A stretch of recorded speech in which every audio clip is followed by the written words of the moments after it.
What's up, guys? Coach Ray here, and today I slept really bad, but I don't feel bad about it because I woke up at 4 a.m. my local time just to watch Brzenk versus Paul Linn. So I was supporting Paul, but I knew or I felt that John will be better. And like a week ago, they announced that Brzenk is gonna pull Devin Larratt in 7-8 weeks in Dubai. So in my head, I thought, okay, if John feels confident enough to go against Devin, then he will just go through Paul Linn.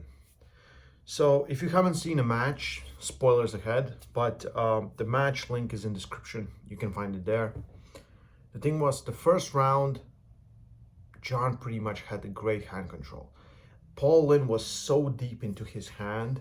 He tried to top roll, but you couldn't go through, because basically if Paul Linn would apply a little more side pressure, his hand would open up, and pretty much just went through him. And I think John likes to play with his food. He likes to go where you are strong, and he knows Paul Linn's arm is very impressive, so he went into the hook. He just engaged hook and kind of stayed in the hook, and that's how last two rounds went. In no way it was like super easy, but John didn't attack. John stayed there. He let Paul do his thing, work, try to get through. Paul just couldn't do anything.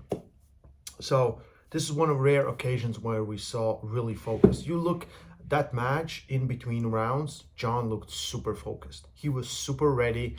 I think in his head, the fire has been lit, and he is on a mission, to beat Devin or to give a good match to Devin. And I think if he would have lost this match, the match with Devin would make no sense, in my opinion. Paul is good, but no way near that good. Paul Linn took a challenge. He will have a great memory that he had a chance to pull the greatest of all time, and no shame in there. Again, he came in prepared. He did everything he could. It's very hard to beat John when you don't have one element that's way better than his, because there's no lanes opening up.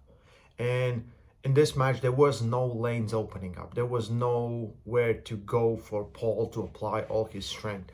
For John, it's always been, I'm going to beat you like this, and then I'm going to test myself in some other variations. Like, he held the center control on the first round, through the pronator, through the hand, through his back pressure, side pressure, everything. He felt the top roll is easy. He can go easy there, so he went into the hook. John is very brave in that. And at one point, he was holding on his chest, and it was very early, and I was looking, I couldn't figure out it was left or right, and maybe the camera was inverted or something, but I guess it was left chest, maybe, sometimes you will strain some muscle just from pulling to the side. It happens. I hope he's not injured. I hope he's fine. Him and Devin got way more interesting now, in my opinion, because Dimitri's match exposed some things in John's arsenal. But he looked so good. He looked so great. Very happy. Brzenk is back, and it's quite amazing. This is his third or fourth super match. I'm getting lost. Chan Shaw, Dimitri, and Paul Linn. Okay, 3 in a row. Now it's Devin, then it's Haji, and then it's Engin. Those are the ones we know. Maybe in John's fashion, John will have 7 more super matches announced, and I think it's really good, and it's great. And just for people that kind of are down that they cannot be doing this sport for a long time. 57 years old, of course. John is special, but 57 years old at the top. You can still have fun. You can still beat a lot of guys if you just dedicate yourself to the craft.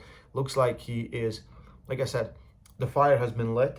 He's very much interested and very much ready for anything that happens. And I'm very excited to see what happens next. What are your thoughts about this match? Did you think Paul will win? Because I saw a lot of comments. A lot of people commented that Paul has a chance. He will be the new king. And I think it's very hard to fight someone like John when he has everything, pretty much everything. Like I said, you need that one fundamental that's super strong, and it will create a lane. If your pronator is strong enough for his hand to drop, or get the center away from him, that's a lane. If your hand is strong enough to pull him closer to you, that's a lane. And just fundamentally, I think John was way better in every position. Yeah, him and Devon, it got really interesting. And I'm very excited for that match, because before that I was thinking, like, I think it's kind of a little mismatch. It's fun, but why not? But I don't know. I think I don't want to go ahead of myself and start talking about this match, but I think Devon and John will be one of the most technical matches we will ever see. I think both of them have so many different lanes, and it's not like they can choose one, try to beat each other, because I think both of them are so complete that it will come down whose fundamentals will break first. Yeah, give me your thoughts and your comments in comment section below. I posted the link for the match in the description, so you can find it there. Yeah, you see, I'm in a hotel room. I'm running all the time, and I just wanted to give my thoughts on this match. John, congratulations. Paul, dude, this match made you better. You are one of the rising stars of USA Arm Wrestling. You just have still a lot of things to learn, and I think everyone should pay attention how John is arm wrestling. It's not about lifting weights, getting strong. It's about arm wrestling. His the ability to deny people where they want to go is just as good as attacking someone. So I think John, everyone can learn a lot of things from John. I know I do, and I think all the true fans learn a lot, and it's so great to see, and just keeps amazing me. It's amazing at 57, pretty much number one or top of everyone in USA. In under 100 kilos, 105, 110. I don't know, but tell me that's not impressive. Tell me that's not impressive. Yeah. I woke up early just to see that match. Thanks on TV, Travis Bajan, all the people who was there, Little Arms, for the live streams. I watched it on a few different live streams. I had one on my computer, one on my phone, and just to have different angles. But the match was, yeah, John is just impressive. Like, it's very hard to find someone as brave as John is on table, where he actually will go in those positions where he needs to test himself out. And yeah, and if you look at him right now, you can see the progression of basically how he has gotten back into the shape, considering Chance's match, then Dimitri's match, now Paul Lynn's match. I don't know how all those guys stack against each other, who's the strongest, who's weakest, but I still think that's good. It's I don't care who's John Arm Wrestling. I'm happy he's there. Yeah, stay strong. Love arm wrestling. Cheers.